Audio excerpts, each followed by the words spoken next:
All of you. Can you guess who am I? I am your Miss Sarifa. So, I'm sorry, I'm Miss Safari. So, let's start.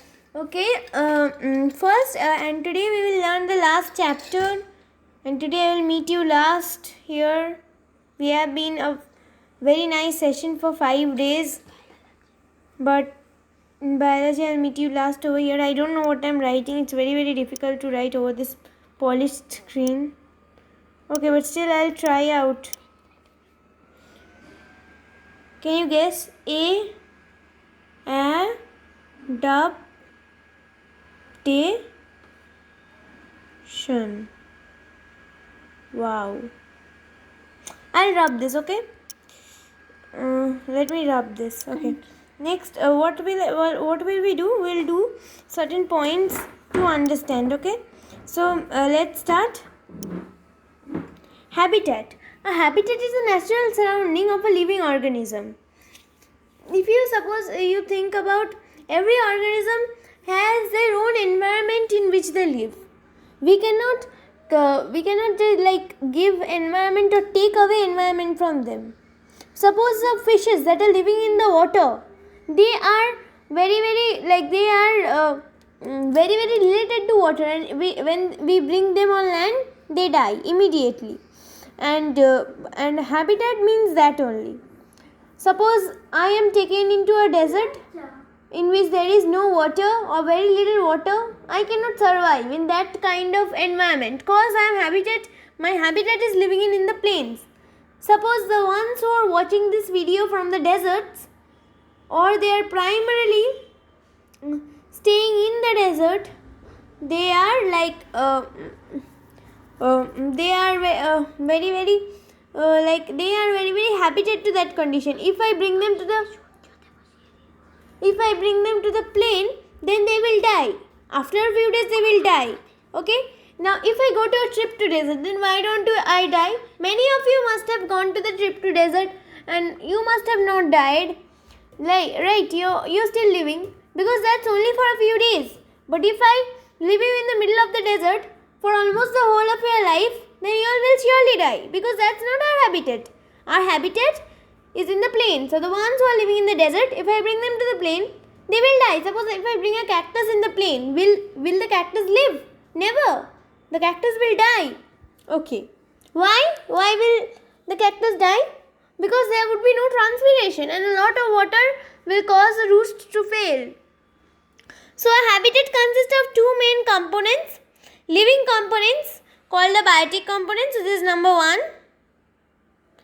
On the non-living components called the abiotic components, number 2. Now, how do living components adapt to their habitat? By changes in their body, behavior and location.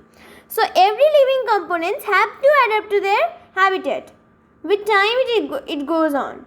Body, behavior and location. They adapt themselves. If they don't adapt, they will not survive. Next, plants may become either completely submerged in water or floating on the surface of the water, or emerging out of the water. So, the plants that emerge out are that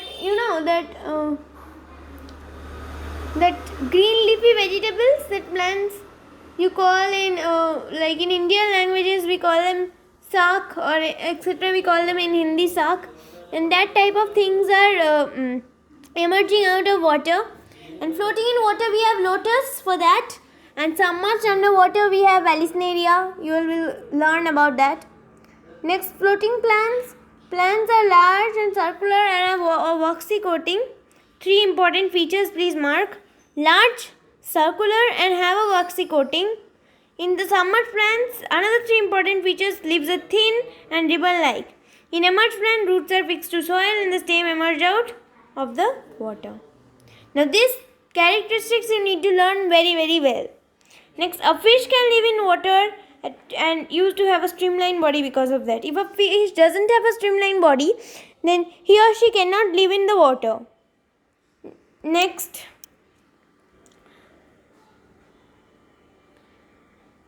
camels have adapted to desert. That's why camels are not dying. They have adapted to desert. Okay. Now if I bring a camel over here, they will slowly die. The hump of a camel is stores fat and helps the animal to survive without food for several months. Oh God. Desert, there is a scarcity of food, all of you know that. So that's why the camel is a hump to store food. Now an animal can drink over 40 liters of water at a time. Water is not available at all times of the year. So you need to drink much water, and then the water is stored for later use. Cacti are also found in desert. Cactus, you know.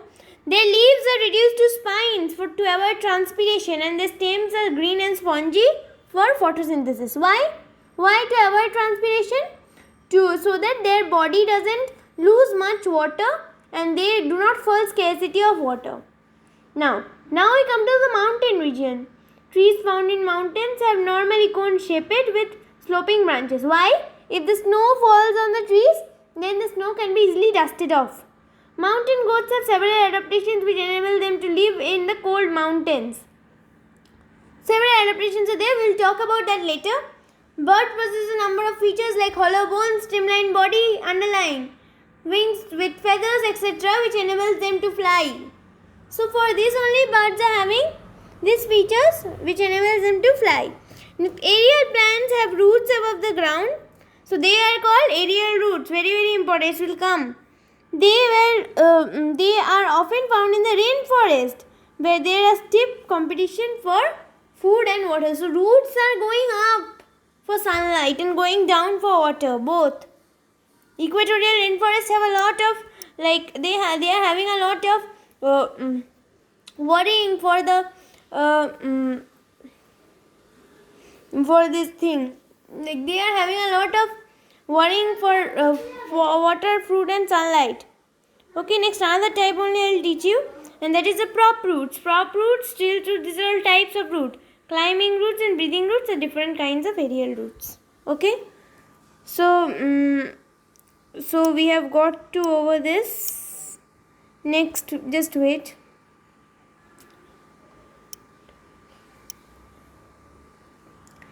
First learn the definitions, then I will show you the pictures. Okay.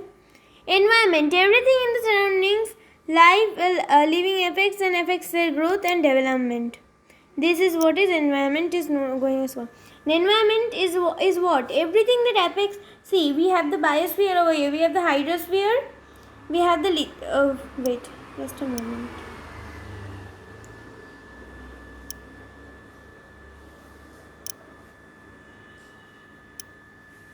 We have the hydrosphere over there, the water body.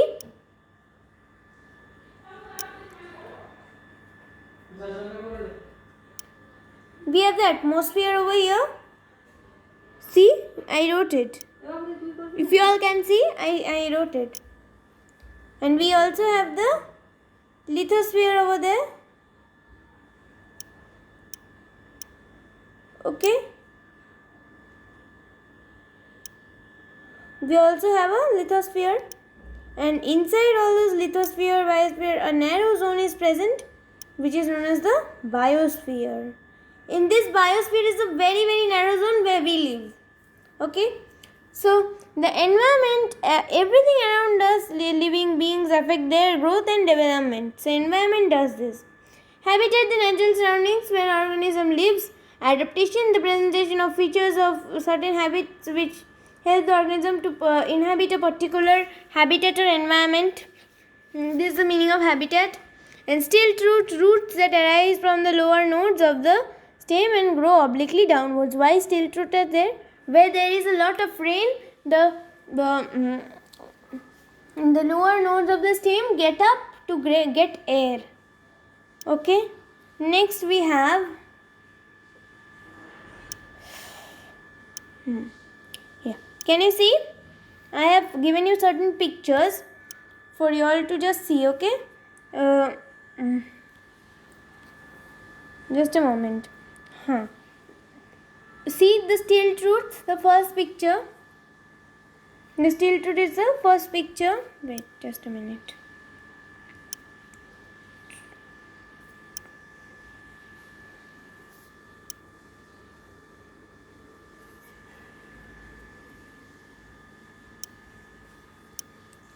sorry. You can see this picture, the first picture, number 1 picture. The steel roots are coming up of the ground to get air. In the Andaman and Nicobar, you will see there is a very muddy substance, so you cannot get air under the ground. So they come above. They are usually known as mangroves. Okay, next you can see in the below that picture, you can see one is fully a desert and another kind is like the fully like greenery is there. So please see their habitat. Okay, so these are kinds of environment in which people habit. See the next picture, that is where you have all the kinds of trees. You see the trees where the trees change their adaptations. So this is the meaning of adaptation. The trees change their adaptation. Okay, the trees are changing their adaptation. Okay, for various kinds. Next, above that picture you can see mountains, grasslands, polar regions, wetlands, rainforest, desert, urban cities, and you can see marine. Marine means ocean life. Okay, so these are various kind of habitats that one has to live in. We are going to do the chapter adaptation. We are doing the chapter adaptation. Now I need to show you a few infographics. Okay, so for that I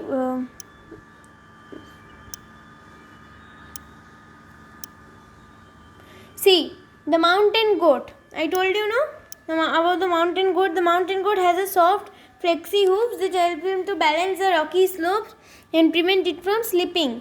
It has a thick white coat of fur to keep it warm. So you see the adaptation. Next, birds. Birds have streamlined bodies that make it easier for them to move through the air. Bones are hollow and light-weighted, that makes their body less dense and thus facilitate flying. Their every function and structure is matched.